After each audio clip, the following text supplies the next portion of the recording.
ধান্দা আমি অনেক আগে বাদ দিয়ে দিছি, কারণ আমার কপালে কোনো মেয়ে নেই।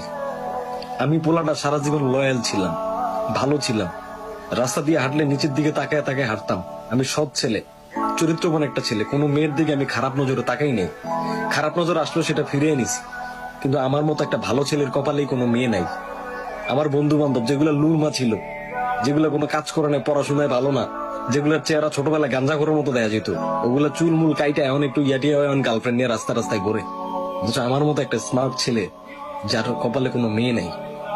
আমি খুব লয়াল এবং ভালো একটা মানুষ। আমি চেষ্টা করেছি অনেক মেয়েদের হালাল ভাবেই প্রপোজ করার চেষ্টা করছি, চিঠি দিয়েছি, মেসেজ পাঠিয়েছি এবং অনেক মেসেঞ্জারে অনেক নক দিয়েছি, কিন্তু কোনো মেয়ে আমাকে সাড়া দেয়নি। অনেকে তো আমাকে ব্লক মেরে দিয়েছে, অনেকে আবার ওই যে এরকম একটা আঙ্গুল দেখাইছে, এটা কি আমি বুঝি না, এরকম আঙ্গুল গুলা দেখাইছে।